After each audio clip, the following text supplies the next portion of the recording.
कृषी मंत्री तसंच कृषी आयुक्त नंतर पोखराचे परिमल सिंग नंतर कृषी आयुक्त कृषी सचिव अशी सगळी एक मीटिंग झाली आणि त्या मीटिंगमध्ये कृत्रिम बुद्धिमत्ता आणि ऊस उत्पादन वाढ ह्याच्याबद्दल आपल्याला सगळ्यांना माहिती आहे. आता तुमच्याही क्षेत्रामध्ये कृत्रिम बुद्धिमत्तेचा समावेश झालेला आहे, आर्टिफिशियल इंटेलिजन्स, आणि आता हे सगळीकडे जगामध्ये सर्व क्षेत्रामध्ये त्याचा वापर करायला अनेकांनी सुरुवात केलेली आहे.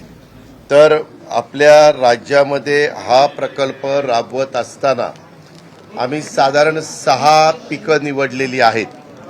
त्यामध्ये ऊस, कापूस, सोयाबीन, त्याच्यानंतर पॅडी म्हणजे भात, कांदा आणि मका अशी साधारण 6 पिकं आम्ही त्याच्यामध्ये घेतलेली आहेत. त्या संदर्भात यंदा 500 कोटी रुपयाची तरतूद आम्ही केलेली आहे. ती 2 वर्षाकरता जरी असली तरी उद्या पैसे कमी पडले तर आम्ही मुख्यमंत्री उपमुख्यमंत्री सगळेजण चर्चा करून पुरवणी मागणीमध्ये देखील ॲडिशनलचे निधी देण्याची आमची मानसिकता आहे सरकारची.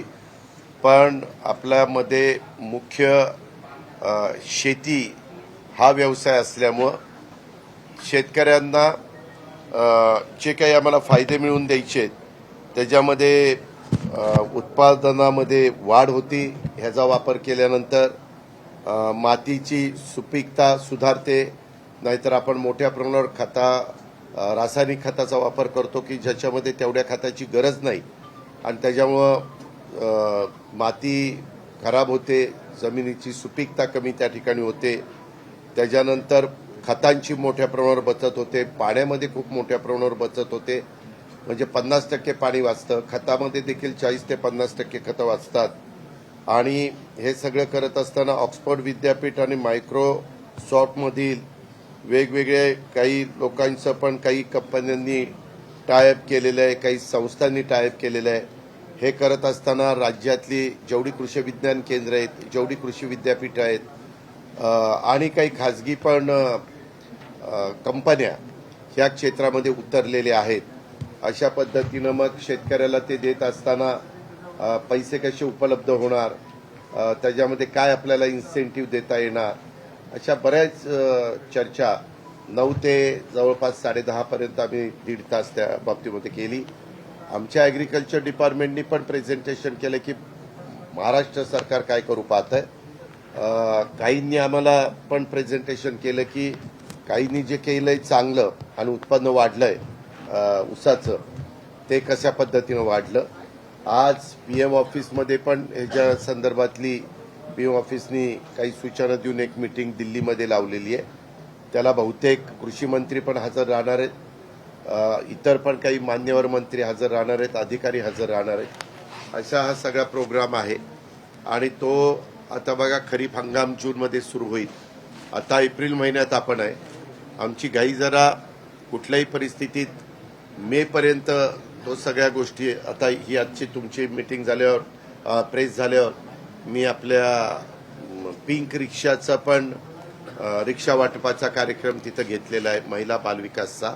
आदिती तटकरे आणि माणिकराव कोकाटे बाकीचे मान्यवर आहेत. जसं परवा मुख्यमंत्र्यांनी आपल्या नागपूरला तो कार्यक्रम केला, तशा प्रकारे आपण या पुणे विभागाचा इथं त्या बाबतीमध्ये घेतोय. काही ठराविक शहरं पहिल्या टप्प्यामध्ये आपण घेतलेली आहेत, त्याच्यात पुणे पिंपरी चिंचवडचा समावेश आपण त्या ठिकाणी केलेला आहे आणि ते एक काम त्याच्यामध्ये आम्ही करतोय. दुसरं जिल्हाधिकाऱ्यांना पण मी काही सूचना दिल्या. गणेश कला क्रीडा केंद्रामध्ये आपण ह्याच बाबतीमध्ये पुणे जिल्ह्यामध्ये काय करू पाहतोय त्याला पण मी रस्तोगींना बोलवलं आहे, माणिकराव कोकाट्यांना बोलवलं आहे, सूरज मांढरेंना बोलवलेलं आहे आणि ह्याच्यातल्या तज्ज्ञ लोकांना बोलवलेलं आहे. आपल्या पुणे जिल्ह्याची भौगोलिक परिस्थिती वेगळी असल्यामुळं कुठल्या साधारण तालुक्यामध्ये AIचा वापर करून कुठल्या पिकाला किंवा कुठल्या फळांना आपण प्राधान्य देणार आहे त्याचं आज दुपारी आम्ही 2-3 तास बसून त्याच्या निर्णयाप्रत येणार आहे. आणि त्याच्या संदर्भात वेळ पडली तर DPC मधनं देखील मी काही पैशाची तरतूद DPCच्या सर्व सन्माननीय सदस्यांना विश्वासामध्ये घेऊन त्या बाबतीमध्ये करणार आहोत. तर तो एक आहे. आणि अजून एक मला आपल्याला ह्या प्रेसच्या निमित्तानं सांगायचं आहे की आपल्या देशाचे पंतप्रधान नरेंद्र मोदी साहेबांनी सर्वांसाठी घरांचं स्वप्न साकारलेलं आहे आणि त्याच्यामध्ये चांगलं टार्गेट 2 कोटी घरांचं दिलेलं आहे. त्याच्यात आपल्याही राज्याला चांगला उद्दिष्ट प्राप्त झालेलं आहे. सर्वांसाठी घरं या संकल्पनेवर आधारित पंतप्रधान आवास योजना शहरी 2 राज्यामध्ये राबवली जाते. त्याच्यामध्ये प्रधानमंत्री आवास योजना शहरीमध्ये पुणे विभागामध्ये साधारण पिंपरी चिंचवड आणि पुणे शहरात आणि पुणे ग्रामीणला असे मिळून 35,000 घरांच्या निर्मितीचा कार्यक्रम आम्ही हातामध्ये घेतलेला आहे. त्याच्याबद्दल वेगवेगळ्या भागामध्ये आपण जागा उपलब्ध करून दिल्यात. कलेक्टरची माझी त्याबद्दलची मीटिंग त्या बाबतीमध्ये झाली आणि या योजनेच्या अंतर्गत येणाऱ्या घरांचं बांधकाम हे monolithic construction with aluminium shuttering या अत्याधुनिक तंत्रज्ञानाचा वापर करून हे बांधकाम भूकंप रोधक त्या ठिकाणी असणार आहे आणि त्याचं जीवनमान 80 वर्ष राहणार आहे. लाभार्थी कुटुंबांमध्ये पती पत्नी, अविवाहित मुलं मुली, 18 वर्षाखालची अशा पद्धतीनं या योजनेच्या अटी शर्ती आहे. या योजनेचं घर खरेदीसाठी पात्र होण्याकरता वार्षिक आर्थिक उत्पन्न 3 लाखाच्या पेक्षा अधिक नसावं. योजनेत लाभार्थींना 2.5 लाख रुपयाचं अनुदान प्राप्त असणार आहे आणि ह्याच्यामध्ये जर बांधकाम कामगार असतील तर ते जे आमचं मंडळ आहे, महामंडळ, त्याच्यातून 2 लाख रुपये अनुदान प्राप्त होणार आहे. ह्याच्यामध्ये घरांचं अत्याधुनिक बांधकाम तंत्रज्ञानामध्ये आम्ही सोलर सिस्टीम आणि ग्रीन मानके यासाठी देखील अतिरिक्त अनुदान देण्याचा निर्णय. तुम्हाला माहिती आहे की मध्ये एक कार्यक्रम आपण बालेवाडीला घेतला होता. मुख्यमंत्री आम्ही सगळेजण त्या कार्यक्रमाला होतो, सेंट्रलचे पण मिनिस्टर होते. तशा पद्धतीनं आपण हा कार्यक्रम त्या बाबतीमध्ये घेतो. या योजनेमध्ये घर खरेदी करता मुद्रांक शुल्क आम्ही 1,000 रुपयेच लावलेलं आहे आणि या योजनेअंतर्गत उभारले जाणारे प्रकल्प हे कामाच्या नोकरीधंद्याच्या दृष्टिकोनातून सहज पोचता यावं अशा प्रकारचे स्पॉट आम्ही बावधनला निवडलेले आहेत, काही पिंपरी चिंचवडमध्ये निवडलेले आहेत, आपल्या पुण्यामध्ये देखील 4-5 ठिकाणी निवडलेले आहेत आणि तोही कार्यक्रम आम्ही हातामध्ये घेतोय. मला प्रकर्षाने जाणवलं आपल्या शहरांमध्ये, राज्यांच्या मध्ये जे लोक बऱ्यापैकी घरामध्ये राहू शकतात आणि ज्यांचे उत्पन्न चांगलं आहे ते जवळ चांगल्या घरामध्ये, मोठ्या फ्लॅटमध्ये राहू शकतात, असा वर्ग आपल्या पुण्यामध्ये बऱ्यापैकी आहे. आयटी क्षेत्र असल्यामुळं, ॲटो क्षेत्र आपल्याकडे असल्यामुळं, ॲटो हब झाल्यामुळं, इतर इंडस्ट्री आपल्याकडे येत असल्यामुळं आणि त्याच्यात ती लोक त्यांच्याकडे काम करणारे ड्रायव्हर, त्यांच्याकडे काम करणारे झाडू पोतना करणारे, हाऊसकीपिंग करणारे, धुणं भांडी करणारे, जेवण बनवणारे कुक, ह्यांचा कुठंच विचार केला जात नाही. मग ह्या लोकांचं राहण्याची फार गैरसोय होती आणि म्हणून साधारण ह्या वर्गाला आणि या सगळ्यांचं उत्पन्न ते 3 लाखाच्या आतमध्ये बसतं. तुम्हालाही माहिती आहे की ड्रायव्हर लोक 20, 22, 24 हजार रुपये त्यांना पगार असतो, म्हणजे 24 आणि 48 म्हणजे 3 लाखाच्या आतच असतं. बाकीच्यांचाही असाच असतो आणि मग बकालपणा शहरात वाढतो, झोपडपट्टी वाढते. ही लोक मग काहीच मिळत नाही तर झोपडपट्टीत कुठेतरी काहीतरी एखादं घर उभं करण्याचा प्रयत्न करतात, अनधिकृत बांधकामं वाढतात आणि म्हणून ह्या वर्गाच्या करता पण आम्ही हा 30 ते 35 हजार घरकुलांचा कार्यक्रम हातामध्ये घेतलेला आहे. त्याला निश्चितपणे चांगला प्रतिसाद मिळेल. जागाची उपलब्धता राज्य सरकारच्या वतीनं त्या ठिकाणी करण्यात आलेली आहे. ह्या सगळ्या गोष्टी आम्ही आपल्या शहराकरता आणि एआयचा वापर राज्यातल्या शेतकऱ्यांच्या करता अशा पद्धतीनं आम्ही करतोय आणि त्याच्याबद्दलच्याच आजच्या मीटिंग होत्या. या घरांची किंमत किती असेल? या घरांची किंमत त्या भागात आम्ही ही घरं उंच बांधणार आहोत. आम्ही त्याच्यामध्ये ते ग्राउंड प्लस 3 वगैरे करणार नाही आणि त्याच्यात अशी काही रक्कम आम्ही उभी करणार आहे. त्याच्यात आम्ही या वर्गाशी बोलतोय. आम्ही काही लोकांना सांगितलेलं आहे की काही बाबतीमध्ये आपण एवढं जरी अनुदान दिलं तर किंमत आपण म्हणताय तशी जास्त राहणार आहे, पण ती त्यांच्या हप्त्यानी पण त्यांना फेडता येईल. आणि बँकेशी पण आम्ही लिंकअप करतोय की बँकेला ते घर मॉर्गेज करायचं आणि ते घर किफायतशीर दरामध्ये त्याला मिळेल आणि त्याचा हप्ताही व्यवस्थितपणे जाईल आणि त्याच्यातली काही कॉर्पस तयार करून वर पूर्णपणे सोलर पॅनल बसवून तिथं लागणारी लिफ्ट आणि त्या लिफ्टला लागणारी वीज, मोठ्या इमारती आपण करतोय म्हणून तिथं लागणारं पाणी खालनं पंपिंग करायचं वगैरे त्याच्याकरता आणि तिथं लागणारी बाहेरची वीज, घरातल्या विजेचं मीटर तर ज्याचं त्याचं राहणार, परंतु जी सर्वांच्या करता जी सोसायटी असते, थोडा वेळ सोसायटी जरा त्यांची ती वीज ह्या करता मात्र सोलर पॅनल पूर्ण वरच्या टॉपवर आपण टाकणार आणि त्याच्यात जेवढी ह्या करता वीज लागेल तेवढे पॅनल. आता नवीन पॅनल, पूर्वीचे पॅनल साधारण 550 युनिट वीज द्यायचे, आता 850 युनिट वीज देणारे आणि थोडी साईज कमी असणारे पण पॅनल आले. तुम्हाला पत्रकार मित्रांनो आठवत असेल, पूर्वी 1 मेगावॉट वीज तयार करायला 6 एकर लागायचं, नंतर पुन्हा 5 एकर लागायला लागलं, आता 4 एकर लागतंय आणि नवीन तर आता 3.5 एकर लागतंय. त्याच्यामुळं पूर्वी 6 एकरात 1 मेगावॉट व्हायची कारण तेवढे पॅनल लावायला लागायचे, आता मात्र 3.5 एकरात 1 मेगावॉट वीज तुम्ही अत्याधुनिक गोष्टीचा वापर केल्यानंतर होऊ शकतं. तसंच त्या वरच्या टेरेसचा उपयोग आपण करून घेणार. सर, दादा ऊस शेतीमध्ये नवीन वाण विकसित जर होत असले तरी ऊस हे जास्त पाणी घेणारं पीक आहे. आज राज्यामध्ये पाण्याची परिस्थिती बिकट आहे, लोकांना प्यायला पाणी आहे आणि एकीकडे मग हा समतोल तुम्ही कशा पद्धतीने सांगता? अरे बाबा, ह्याच्यामध्ये 50% पाण्याची बचत होणार आहे.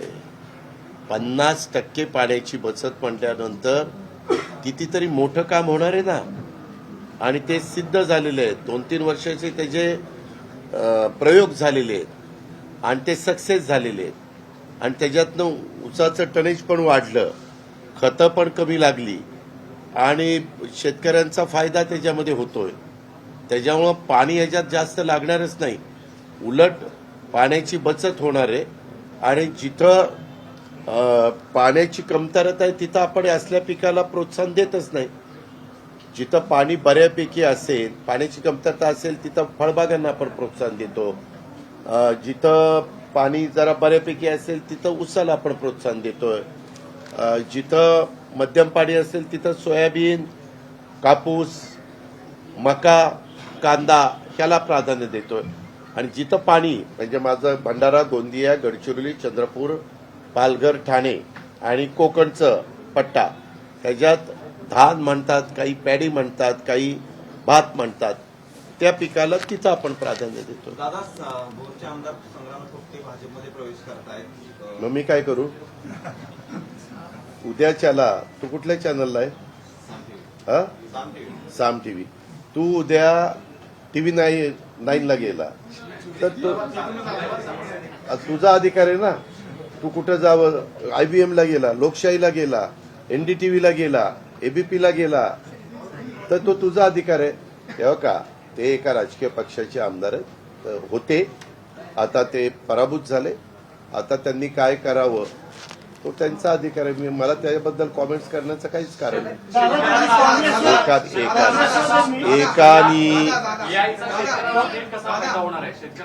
अहो, AIच्या संदर्भात शेतकऱ्यांना आम्ही सर्व्हे करून आम्ही आता पॉलिसी आणतोय. ती पॉलिसी आम्ही जाहीर करणार. ती पॉलिसी जाहीर केल्यानंतर कुठल्या कुठल्या शेतकऱ्यांना त्याच्यामध्ये समाविष्ट व्हायचे ते ठरवणार. त्याच्याकरता लागणारा निधी आम्ही जिल्हा बँक किंवा राज्य सहकारी बँकेकडनं उपलब्ध करून त्या ठिकाणी देणार. ट्राय पार्टी अग्रीमेंट त्या ठिकाणी करणार. मी ऊसाबद्दल फक्त सांगतोय, बाकीच्याबद्दल पण कमी अधिक प्रमाणात आमचं असंच. अरे बाबा, राज्य सरकारच्या वतीनं कुणाच्या म्हणजे काय तुझ्या माझ्या वतीनं? अरे मी ऍग्रिकल्चर फायनान्स मिनिस्टर म्हणून तू माझं बजेट ऐकलेलं दिसत नाही. तो त्या दिवशी कामात होता.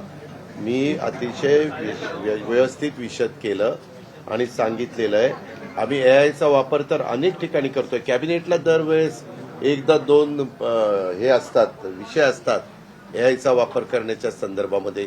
केंद्र सरकारने पण ते मनावर घेतलंय आणि आता त्या रस्त्याने गेल्याशिवाय आपल्याला गत्यंतर नाही. एकानी मला उशीर झाला.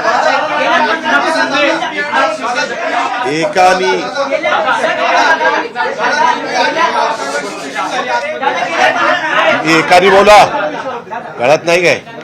गेल्या 15 दिवसांनी साहेबांची 3दा तुमची बैठक झाली, रयतची बैठक झाली, आजची बैठक, जयदादाच्या साखरपुड्यात तुमची भेट झाली. या सगळ्या भेटीकडे महाराष्ट्र एका अपेक्षेच्या नजरेनं बघतोय की पुन्हा तुम्ही एकत्र आहे. संजय राऊत तर म्हणाले की काका आणि पुतण्या एकत्रच आहेत.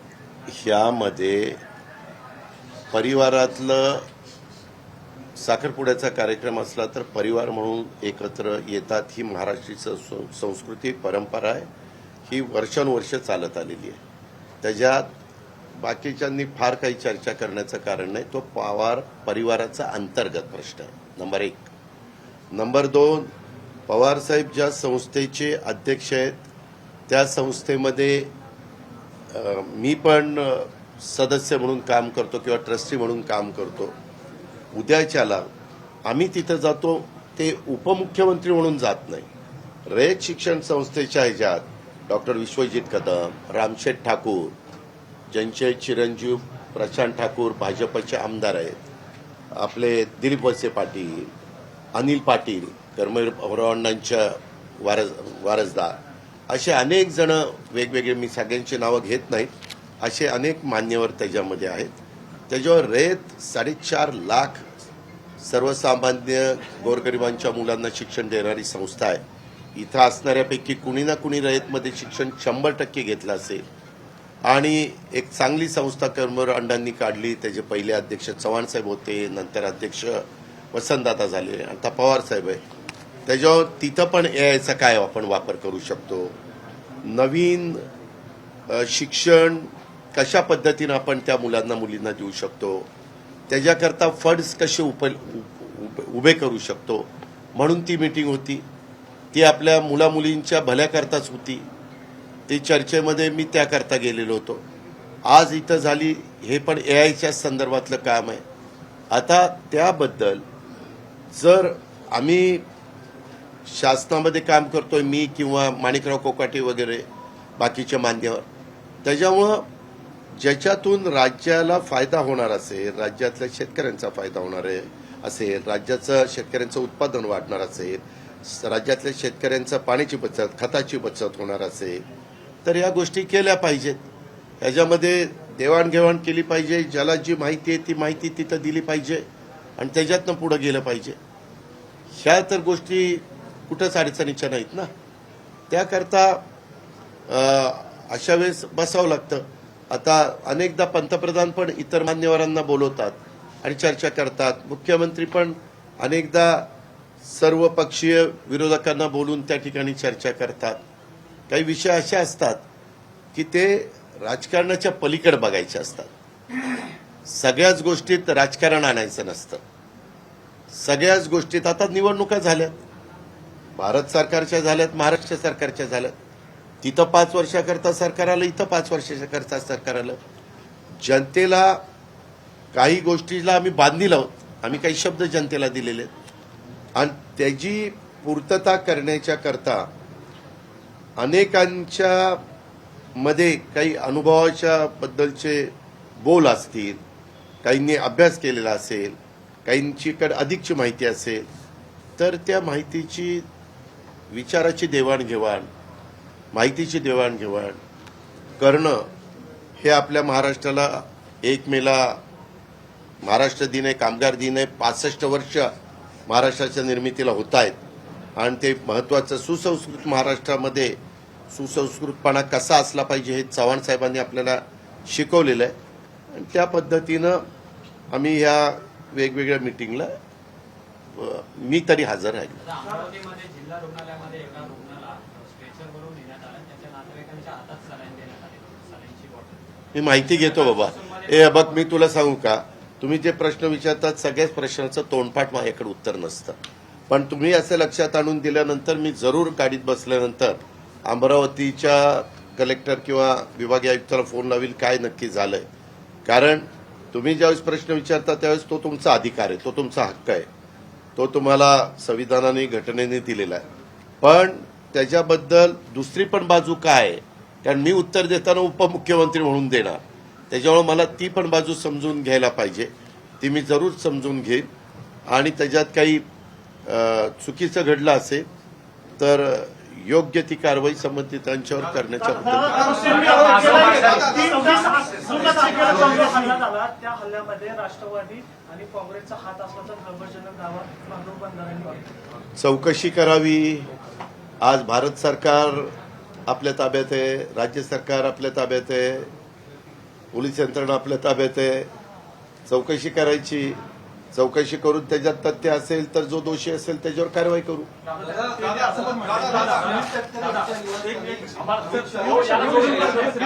चला आता तुम्ही काय